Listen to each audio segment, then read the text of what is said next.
हमारा next topic है mitotic spindle. Mitotic spindle को ही स्पिंडल apparatus बोलते हैं।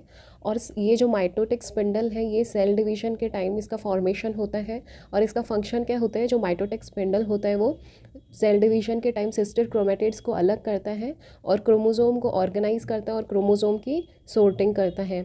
माइटोटिक स्पिंडल के स्ट्रक्चर की बात करें तो जो माइटोटिक स्पिंडल होता है वो माइक्रोट्यूब्यूल, सेंट्रियोल और सेंट्रोसोम से बना हुआ होता है। तो सबसे पहले अपन सेंट्रोसोम का स्ट्रक्चर देखते हैं।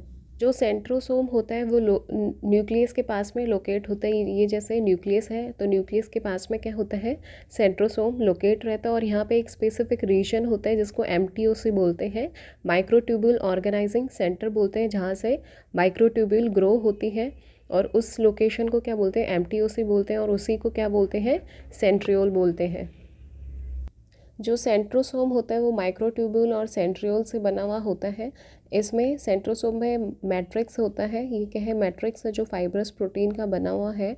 और इसमें क्या होते हैं, सेंट्रियोल होते हैं दो, जो किससे बने हुए होते हैं, माइक्रोट्यूब्यूल से बने हुए होते हैं। ये क्या होते हैं, सेंट्रियोल होते हैं, जो एक दूसरे के क्या होते हैं, परपेंडिकुलर होते हैं। और इनका स्ट्रक्चर देखें अपन तो ये माइक्रोट्यूब्यूल से बने हुए होते हैं। और इसमें 9 ट्रिपलेट्स होते हैं माइक्रोट्यूब्यूल के। इसमें क्या होते हैं, 9 ट्रिपलेट्स होते हैं। ये जो दिख रहे हैं ये क्या है, 9 रिंग लाइक स्ट्रक्चर होता है, 9 और उस रिंग लाइक स्ट्रक्चर में क्या होते हैं, 9 ट्रिपलेट्स होते हैं माइक्रोट्यूब्यूल के। और ये एक दूसरे के क्या होते हैं, परपेंडिकुलर होते हैं। सेंट्रोसोम में जो माइक्रोट्यूब्यूल्स होती हैं उनके जो माइनस एंड होता है वो माइनस एंड सेंट्रोसोम के अंदर एम्बेडेड होता है। और ये जो प्लस एंड दिख रहा है माइक्रोट्यूब्यूल का, ये साइटोप्लाज्म में फ्री होता है। जो सेंट्रियोल होता है वो अपन ने देखा था जब एस फेज में DNA का रेप्लिकेशन होता है तो उस टाइम सेंट्रियोल का भी रेप्लिकेशन होता है। और फिर फर्दर अपन ने देखा था जब सेल डिवीजन होता है तो उस टाइम सेंट्रियोल से क्या होता है, स्पिंडल का फॉर्मेशन होता है और माइक्रोट्यूब्यूल ग्रो आउट होती है उसमें से। और जो सेंट्रोसोम होता है वो जो प्रोफेज फेज होती है उसमें ऑपोजिट एंड पे मूव करता है। ये अपन ने सेल डिवीजन में देखा था। माइक्रोट्यूब्यूल का स्ट्रक्चर देखते हैं। माइक्रोट्यूब्यूल में क्या होते हैं, 13 प्रोटोफिलामेंट होते हैं। ये क्या है, 13 प्रोटोफिलामेंट होते हैं। और ये जो माइक्रोट्यूब्यूल होता है उसमें मोनोमर होते हैं, अल्फा ट्यूबुलिन और beta tubulin.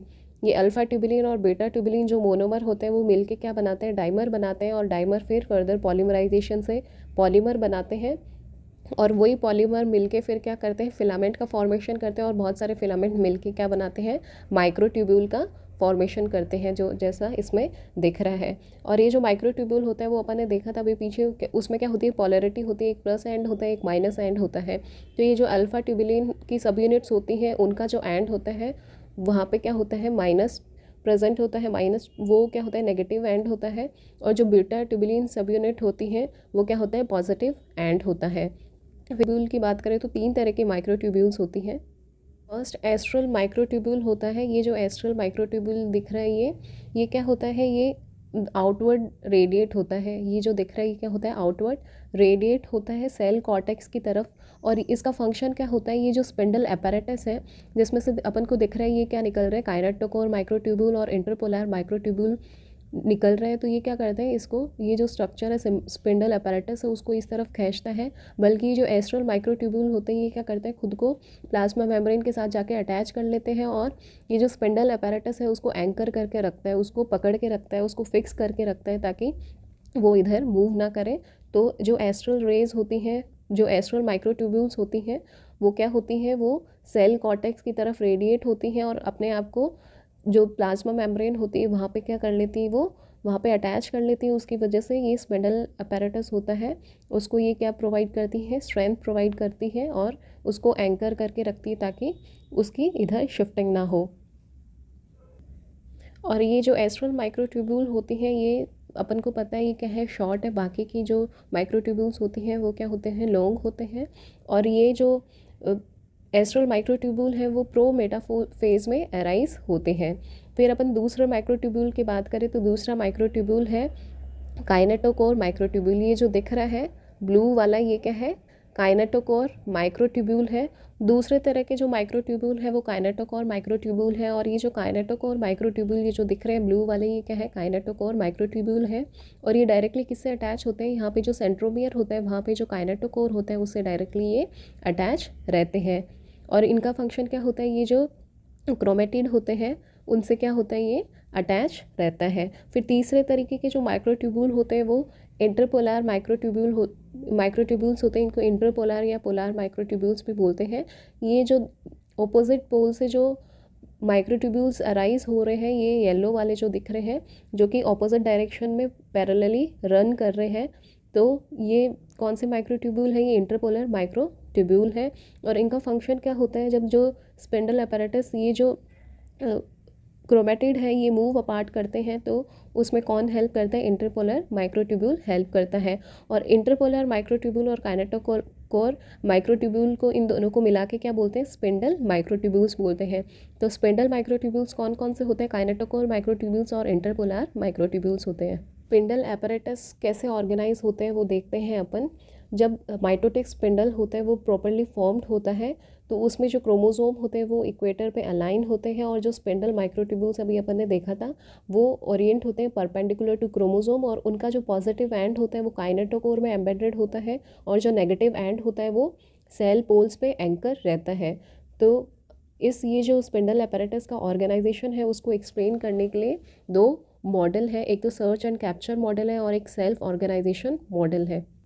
Search and capture model है वो 1986 में मार्क क्रिशनर एंड टिम मिटचिसन ने दिया था। उन्होंने ये बताया था कि जो माइक्रोट्यूब्यूल का प्लस एंड होता है वो कुछ स्पेसिफिक साइट्स होती हैं जहाँ पे उनको अटैच होना होता है, उनको वो पहले सर्च करते हैं, और सर्च हो जाने पर वो जो स्पेसिफिक साइट होती है, जैसे माइटोटिक, काइनेटोकोर और सेल कॉर्टेक्स, उनको वो क्या कर लेता है, कैप्चर कर लेता है विद द हेल्प ऑफ कुछ प्लस एंड बाइंडिंग प्रोटीन्स होती हैं, जैसे क्लिप्स प्रोटीन है, डाइनिन प्रोटीन है, EB1 प्रोटीन होती है, क्लास प्रोटीन है। तो ये जो कुछ प्लस एंड बाइंडिंग प्रोटीन्स होती हैं, तो इनकी मदद से जो माइक्रोट्यूब्यूल का प्लस एंड होता है वो माइटोटिक, काइनेटोकोर और सेल कॉर्टेक्स को पहले सर्च करता है, और वो मिल जाने पे उनको क्या करता है, उन स्पेसिफिक साइट को कैप्चर कर लेता है और ख़ुद को वहाँ पे क्या कर लेता है, अटैच कर लेता है।